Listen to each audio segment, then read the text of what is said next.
В эфире телеканала «Итоги дня», в студии Надежда Саханская. Здравствуйте. В начале коротко об основных темах. Строительство соцобъектов, субсидированные авиабилеты и переселение из аварийного жилья. В республике завершился отчет правительства. Легенда составлена, сценарий отработан. Состоялись командно-штабные учения по подготовке к паводкам и лесным пожарам. Они охватили все направления защиты населения. В Москве стартовала 11-я международная научно-практическая конференция «Дальний Восток и Арктика». В этом году конференция сосредоточена на актуальных темах. В Нерюнгри продолжается капитальный ремонт ключевых объектов больницы. Руководство ЦРБ провело плановый осмотр хода строительных работ. «Аллегория лета» – именно так называется выставка, которая открылась в стенах Якутского музея. В экспозиции представлены порядка 10 полевых цветов Якутии. Сегодня руководство республики в прямом эфире подвело итоги работы исполнительных органов государственной власти республики за 2025 год. Традиционный формат ежегодных встреч – это возможность напрямую услышать людей и получить честную, иногда непростую, но очень важную обратную связь. В этом году отчеты прошли во всех районах республики без исключения. Встречи проходили открыто, в диалоге. В них приняли участие более 29 тысяч человек.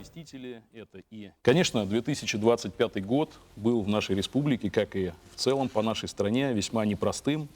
В то же время нам удалось удержать сбалансированным наш бюджет. Более того, он остается у нас социально ориентированным. Главный принцип нашей бюджетной политики – это выполнение, безусловно, выполнение всех наших социальных обязательств перед жителями. Анализ вопросов, которые поступили на этих встречах, показал, жителей волнуют прежде всего конкретные жизненные темы. Это переселение из аварийного жилья, доступность субсидированных авиаперевозок, качество мобильной связи, интернета, строительство новых школ, больниц, детских садов и спортивных объектов. Под особым контролем правительства остаются вопросы обеспечения льготных категорий граждан лекарствами, своевременного завоза топлива и продуктов питания в отдаленные районы, развития дорожной сети и транспортной доступности. Актуальным остается вопрос субсидированных авиабилетов. Сегодня надо отметить, что в прошлом году мы привезли более 19 тысяч человек по межулусным маршрутам и 14,5 тысяч человек внутриулусным маршрутам. Вопрос актуальный, и мы видим это, и продолжение этой программы. Правительство заинтересовано, имеем послание главы, поручение председателя правительства. И сегодня мы ведем работу по дополнительным средствам, чтобы возобновить эту программу и работать в этом направлении. На портале госуслуг появилась возможность для россиян и иностранцев подать жалобу на неправомерные звонки СМС-кредитора или его представителя, сообщила Минцифры. Заявление нужно подписать электронной подписью, представив имеющиеся доказательства. ФССП рассмотрит его в течение 30 календарных дней. Нарушением считается разглашение сведений о долге третьим лицам, угрозы, ругань, оскорбления, оказание психологического давления или частые звонки и сообщения в недопустимое время. Экологи направили пробы из ручья Дежневка в Нерюнгринском районе на экспертизу. Образцы проб отправили в Якутск в специализированную лабораторию для проведения детального анализа. После лабораторных исследований будут приняты соответствующие меры административного реагирования, отметили в пресс-службе Минэкологии. Также информация будет доведена до Управления Росприроднадзора по республике и Якутской природоохранной прокуратуры. В районах республики усилили меры по отлову безнадзорных собак и увеличили финансирование приютов. С начала этого года в республике уже отловлено более 400 собак. Особое внимание уделено Нерюнгринскому району, где с 6 марта действует режим повышенной готовности. Это позволило оперативно привлечь дополнительные ресурсы ветеринарных служб и правоохранительных органов, а также увеличить финансирование мероприятий по отлову из резервного фонда. В Мирнинском районе работа переведена в ежедневный штатный режим. На текущий год в бюджете города предусмотрено рекордное финансирование в 30 миллионов рублей. Эти средства направлены на работу служб отлова и расширение муниципального приюта. Водителей предупреждают об ухудшении метеоусловий на трассе Лена. По всему маршруту идет снег, порывы ветра достигают 15 метров в секунду. В Упордор Лена напоминают о соблюдении скоростного режима и безопасной дистанции между автомобилями. Обращаем внимание владельцев большегрузного транспорта на необходимость наличия запасов горючего и цепей противоскольжения при переходах через сложные участки трассы. При ЧП звоните по номерам, которые вы видите на экране. На страже безопасности якутян в столице республики развернулись командно-штабные учения экстренных служб. Как они прошли, расскажем в следующем сюжете. Больше 30 единиц техники и 100 человек. Такая команда системы предупреждения чрезвычайных ситуаций собралась на местности Усть-Хатын. Перед самым интересным практической частью – общее построение. Доклады личного состава принимает вице-премьер Дмитрий Садовников. Мероприятия стандартные, традиционные. Службы доложились о готовности, средствах и материальных ресурсах при тех мероприятиях, к которым мы готовимся. Мы уверены, что справятся. Справиться предстояло с хорошо знакомым, но коварным врагом – огненной стихией. По легенде учений, природный пожар приблизился к населенному пункту. Чтобы предотвратить перекид гипотетического огня на село, в борьбу вступают сразу несколько служб. Подключается и тяжелая техника. Во-первых, мы отслеживаем в том числе работу наших звеньев. Второй момент немаловажный, мы тоже ведем съемку с них, в том числе самих учений. Конечно, самое главное, мы можем и ведем с них космосъемку наших взрывоопасных участков, нашей лесопожарной складывающейся обстановки. Поддержка с воздуха хорошо, но все же работа на земле остается решающим фактором. Оперативность тушения во многом зависит от согласованности действий. Тут каждая секунда на счету. Поэтому так важно оттренировать алгоритм заранее. Один из моментов слаженной работы, общекомандной работы. Ежегодно проводя такие учения, у нас же тоже набор идет постоянно. Кто-то уходит, кто-то приходит, и новых избранных бойцов тоже обучаем такими методами. Учение – еще и хорошая возможность опробовать в деле новую технику. Вот, например, одно из последних приобретений МЧС – вездеход ТМ-140, который впервые бороздит якутскую землю. Сегодня в рамках учения мы провели эксперимент. Базовой комплектации на этом вездеходе нет, емкости с водой. Вот мы установили кубовую емкость с водой, поставили мотопомпу, естественно, снабдили рукавами. И, как показала практика сегодняшняя, что эта идея может жить и применяться. Вот так машина выглядит изнутри. Вездеход штука универсальная, она и по снегу пройдет, и по грязи, и даже плавать умеет. Выполнена она, кстати, по спецзаказу на Курганском заводе, поэтому внутри есть свои особенности. Тут, например, есть радиостанция, по которой можно общаться с другими подразделениями. Даже есть планшет, где можно посмотреть на карту и ориентироваться по местности. Сворачиваем шланги, паркуем машины. Очаги возгорания ликвидированы. Учения прошли успешно, а значит, есть все основания полагать, что летом огнеборцам будет легко в бою. Рыжана Гармаева, Станислав Потапов, Якутск. В Москве тем временем стартовала 11-я международная научно-практическая конференция «Дальний Восток и Арктика. Устойчивое развитие». В этом году конференция будет сосредоточена на актуальных темах, таких как реализация плана развития Северного морского пути до 2035 года, развитие транспортно-логистической инфраструктуры и комфортной городской среды. Цель мероприятия – содействие устойчивому социально-экономическому развитию макрорегиона, стимулированию научной деятельности, формированию благоприятных условий для привлечения инвестиций. Уже на выходе закон по введению единого территориального режима Арктической зоны и Дальнего Востока Российской Федерации. Этот закон должен объединить все существующие льготы, преференции для бизнеса, создать дополнительные условия для развития бизнеса, для создания рабочих мест, для привлечения инвестиций. Это тоже будет очень хорошая экономическая основа, чтобы у нас наш бизнес чувствовал себя комфортно в условиях Арктики и Дальнего Востока. Первый поток республиканской кадровой программы «Якутия. Земля героев» выходит на финишную прямую. Сегодня 24 участника и ветераны специальной военной операции готовятся к защите выпускных работ. Их тематика разнообразна – от поиска заблудившихся в лесу людей до сохранения деревянного зодчества в родном Улусе. Перед защитой проекта курсанты прошли стажировки в ведомствах и министерствах, где познакомились со внутренней работой учреждения. Отмечу, что на протяжении всего периода обучения каждому курсанту прикреплен наставник из числа госслужащих, а завершится программа уже 8 мая. Моя аттестационная работа, тема – это травля. Это проблема травли в образовательных учреждениях в республике и в целом России. Тема очень актуальная, закрытая, непопулярная. Я буду выходить с предложением Государственного собрания Иль-Тюмень о принятии законопроекта по травле. Тем самым мы будем одни из первых субъектов Российской Федерации, в которой будет принят закон по травле.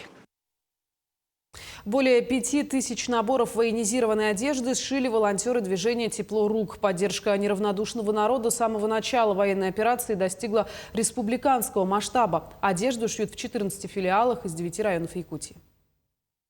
Члены волонтерского движения – это женщины-матери со всей Якутии. На момент съемок не специально получилось так, что все мастерицы – медицинские работники.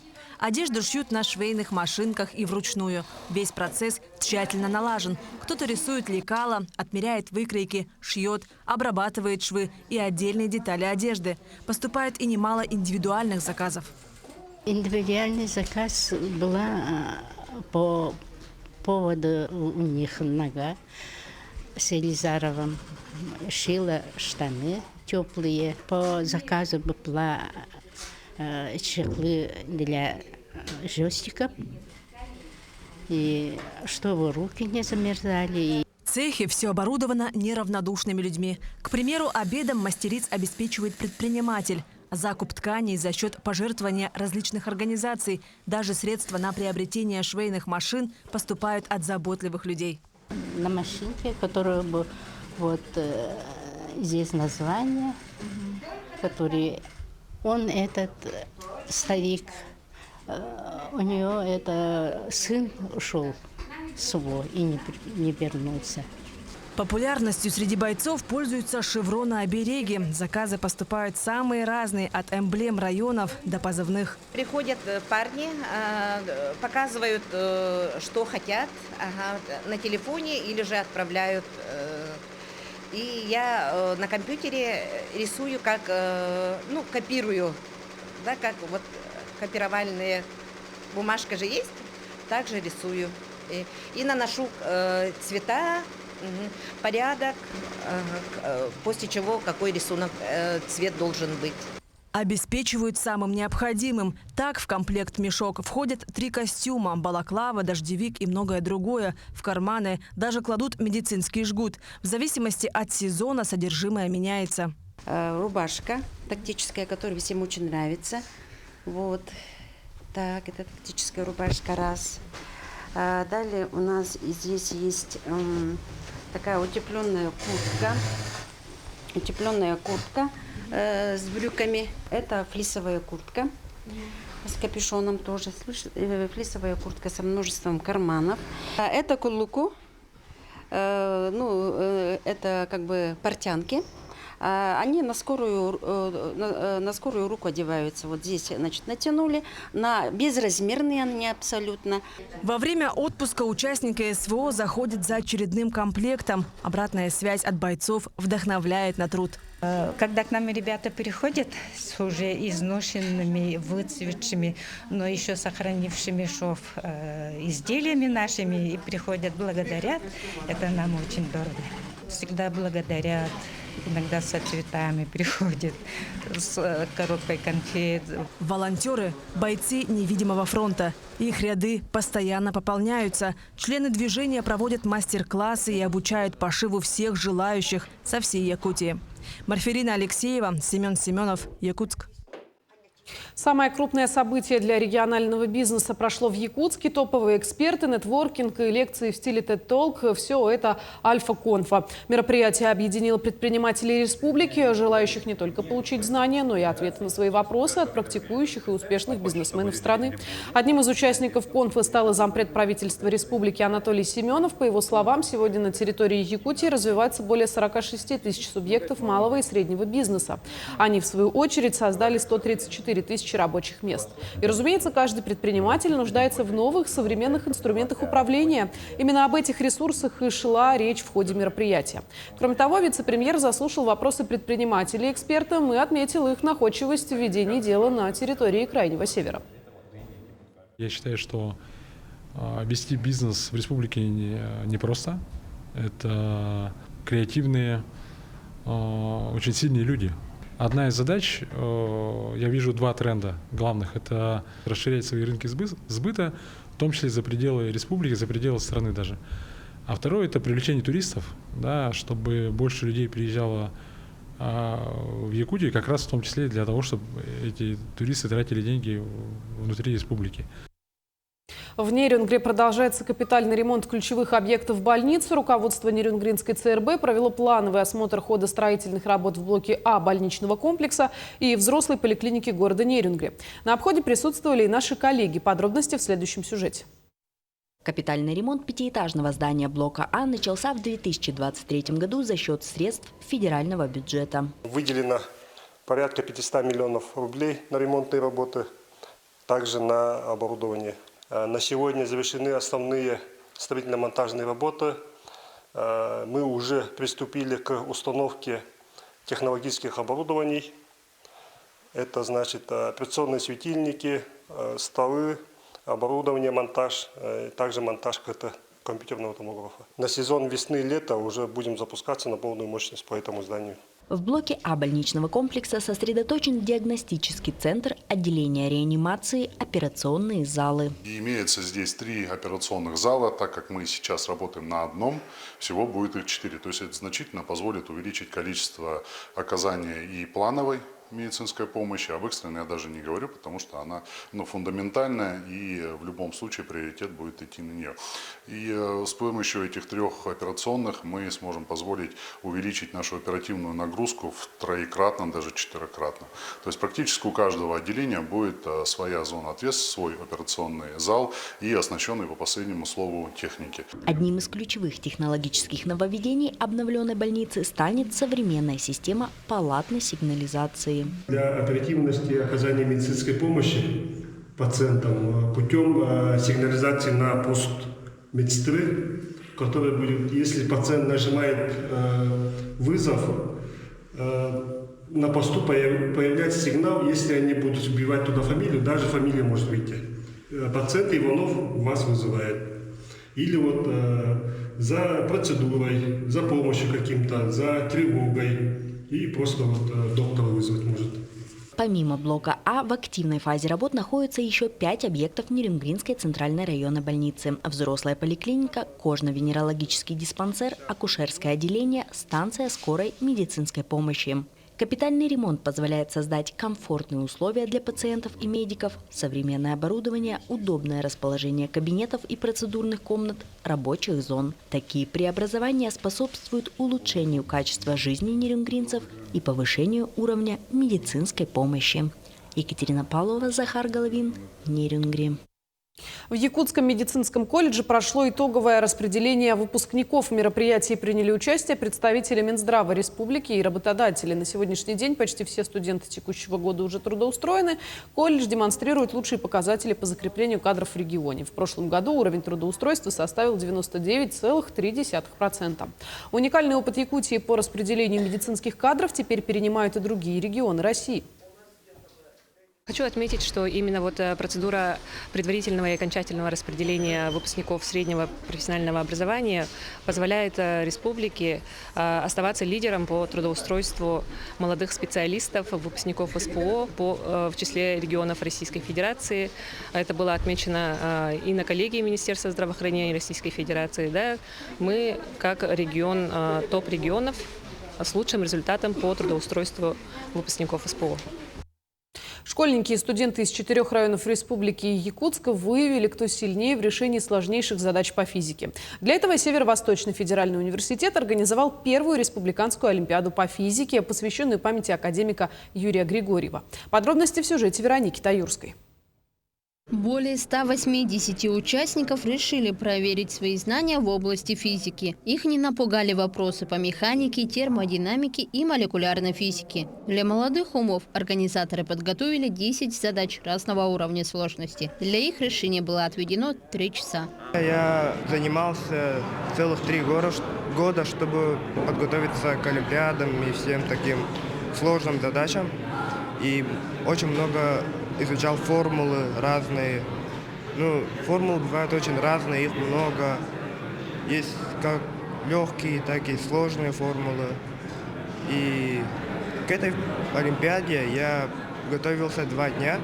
2 дня до начала этой олимпиады. И думаю, что я займу первые места. Первая республиканская олимпиада по физике посвящена памяти академика Юрия Григорьева. Доктор наук по праву считается основоположником олимпиадного движения.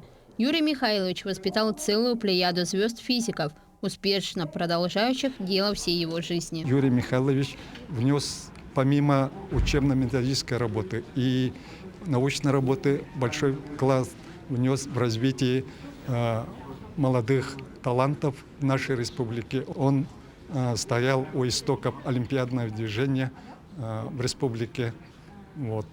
С 2001 года он бессменный руководитель жюри республиканского этапа Всероссийской олимпиады по физике, а также руководитель жюри Международной олимпиады Тоймада. Для школьников и студентов, участвующих в олимпиаде, физика – это не только законы и формулы. Это целый мир с интересными задачами. Олимпиада показала участникам, что мир физики разнообразен и неповторим. С помощью него я могу познать смысл природы, наверное. Я могу с точностью сказать, что и как было сделано. Мне приятнее осознавать, что я хоть что-то знаю. Думаю, олимпиадные задачи нетрудно решать. Главное просто решать. Очень много задач. И все. Как я готовился? Решал задачи. Олимпиаду по физике мог написать любой школьник или студент. А участники уже проверили свои знания на практике.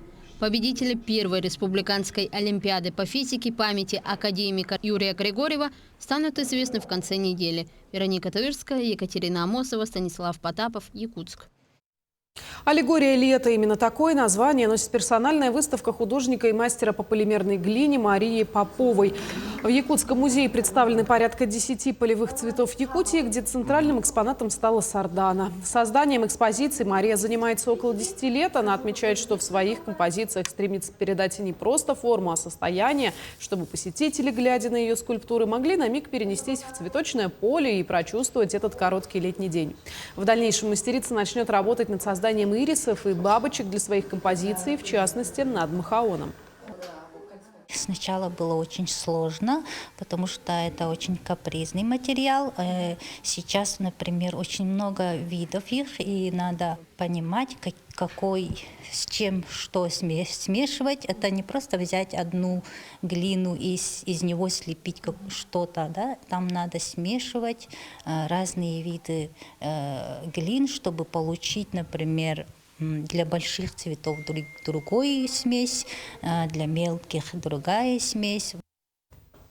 В Якутске проходят международные учебно-тренировочные сборы по вольной борьбе. На одном ковре собрались спортсмены из Якутии, Бурятии, Монголии, Китая и других стран. Совместные тренировки проходят в рамках матчевой встречи сборной Саха с командами стран Азии и посвящены 75-летию серебряного призера Олимпийских игр Александра Иванова. Тему продолжит моя коллега Лилия Бурцева.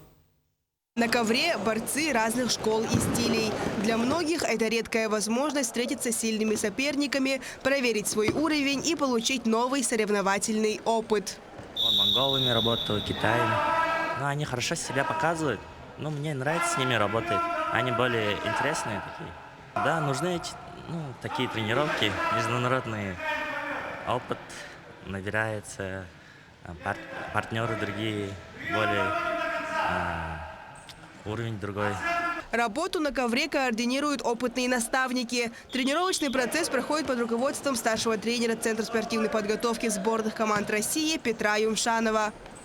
Ну, тренера довольны, и ребята наши тоже довольны, как вот и есть и ровесники из зарубежных стран, и которые они боролись, и сейчас тренируемся и, как можем сказать, познаем. Ну, это юниорский состав, те, которые с юношей перешли, юниоры. Это, здесь тренируются в основном, это на базе мы усиливаем наших борцов, это учащихся Олимпийского резерва, это сборные команды. Они по возрасту юноши до 18 и до юниора до 21. Спортсмены из Бурятии и Китая уже успели проявить себя и занять призовые места на международном турнире памяти Романа Дмитриева, который прошел на прошлых выходных. Сейчас спортсмены тренируются и показывают хорошие результаты.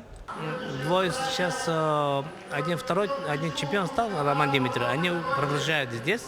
Еще вчера прилетали другие ребята, но у нас есть призеры турнира, Сайтирские турниры, и чемпионат Азии тоже призером, чемпионат Монголии ребята. Так что надеюсь, что они на тройку попасть в нашу команду.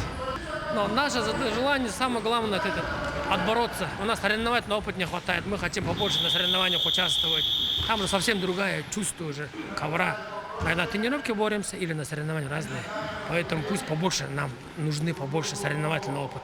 Такие встречи укрепляют спортивные связи между странами и способствуют развитию вольной борьбы. Для участников сборов это не только интенсивные тренировки, но и важный шаг к новым движениям на международной арене. Лилия Бурцева, Станислав Потапов, Якутск.